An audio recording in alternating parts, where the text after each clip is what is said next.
Welcome back to Python for Scientific Computing 1. In today's lecture, we'll focus on data structures, which is another key concept that we need to know to use Python for performing scientific calculations. So let's jump in.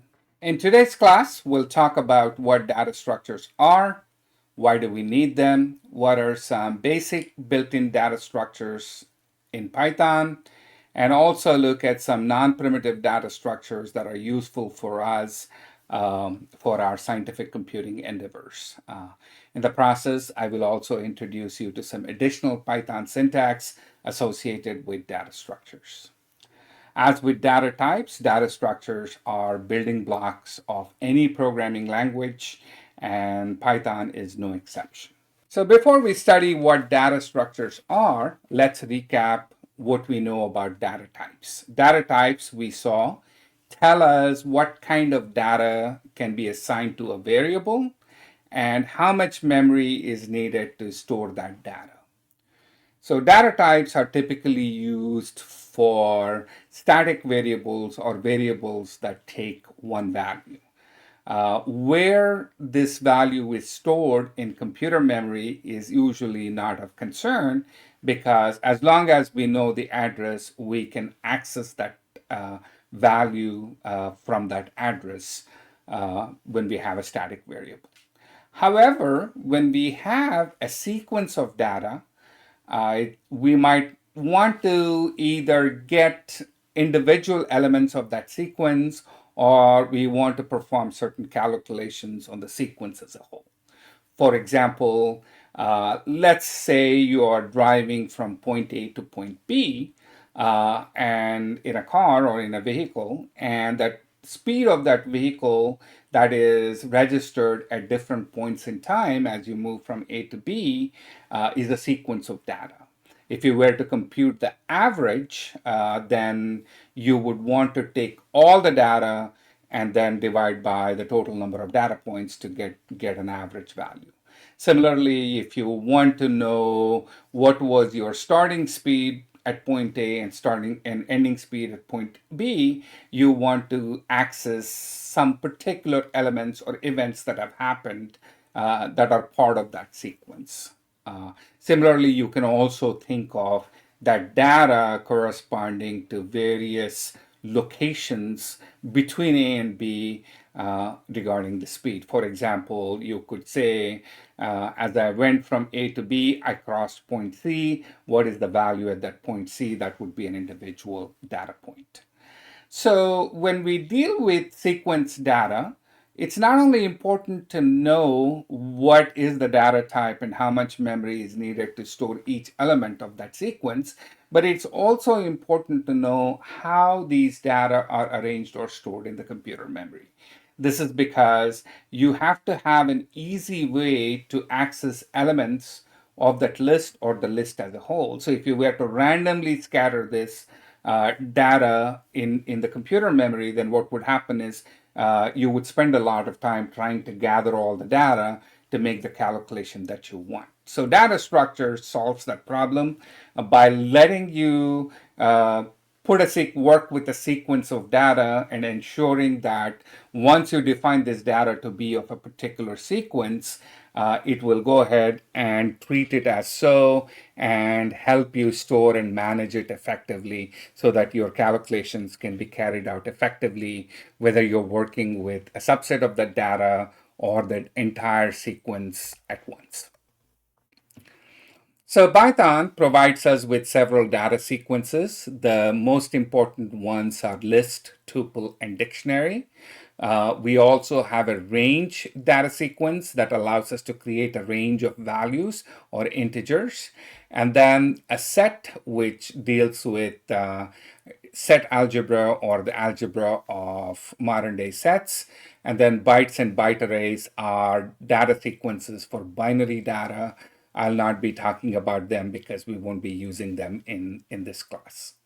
So the key point is a data structure holds a sequence of data, and the data it holds can be all of the same data type, in which case the data structure is homogeneous. Otherwise, the data structure is heterogeneous.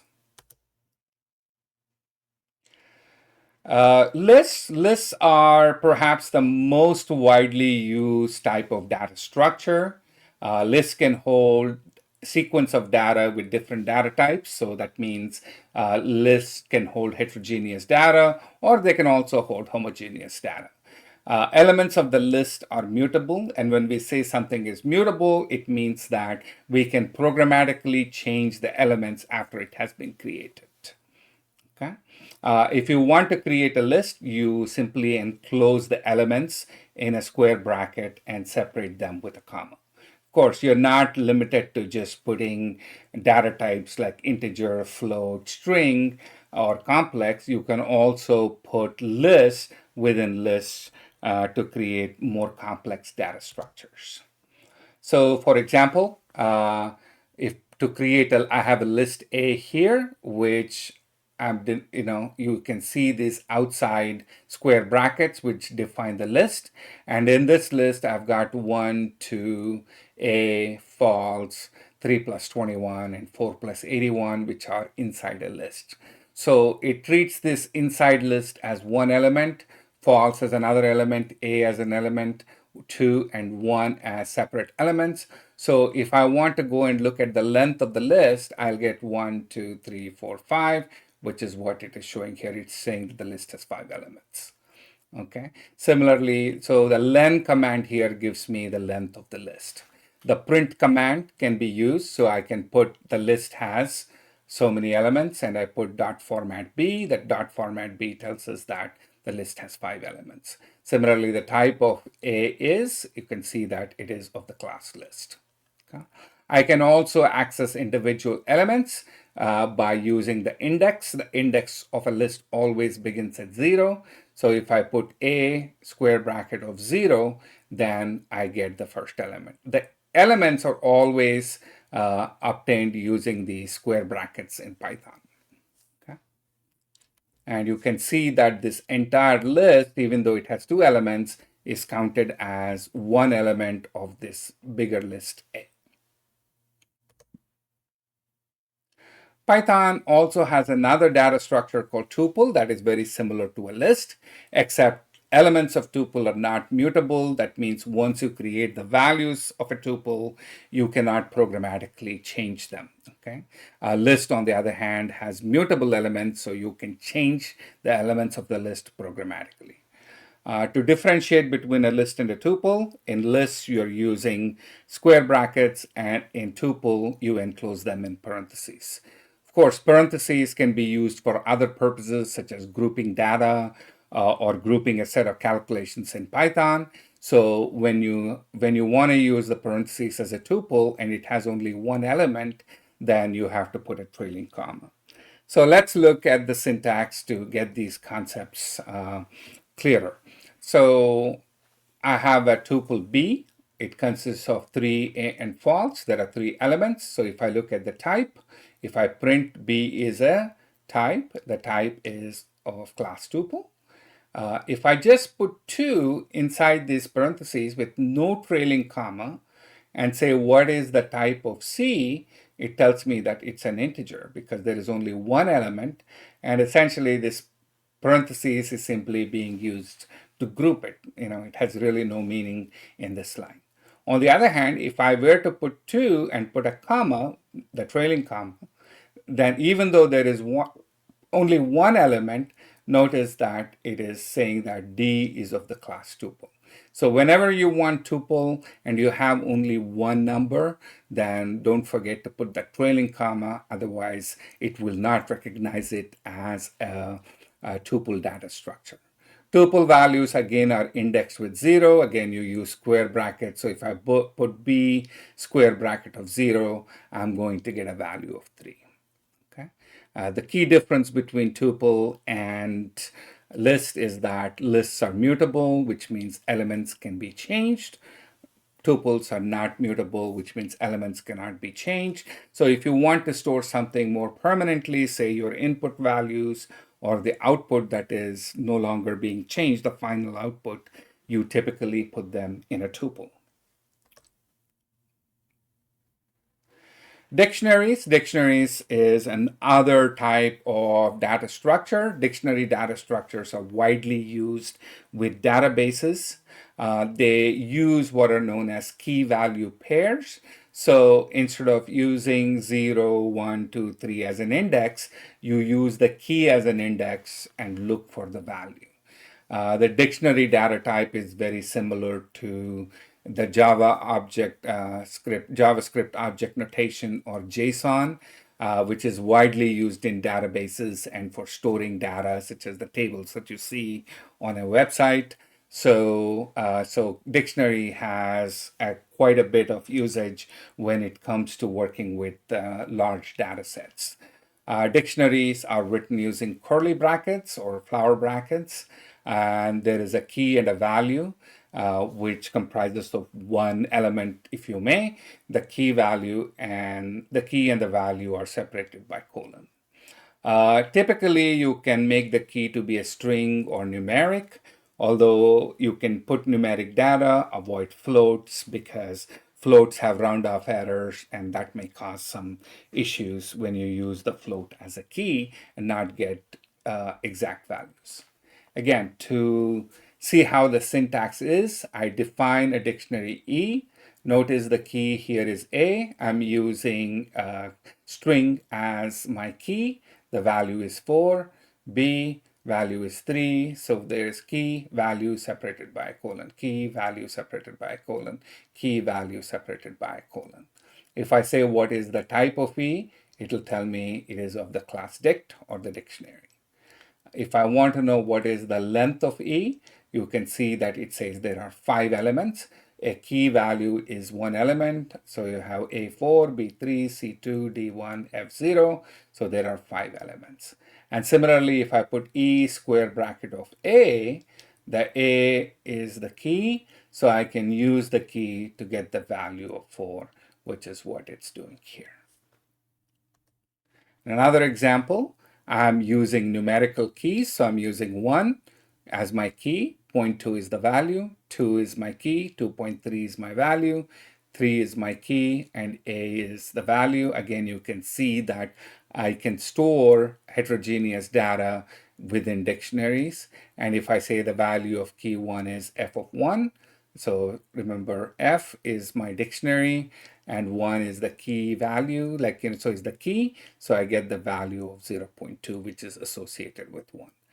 I can also store lists as my values, and when I, for example, in G, I have A key, which is storing a list 1, 2, and B is the key that is storing 3, 2. So if I say the value of GB is 3, 2. Notice I'm using single quotes here, double quotes here. Single quotes and double quotes have the same meaning in Python, except you have to be consistent. You can't mix and match.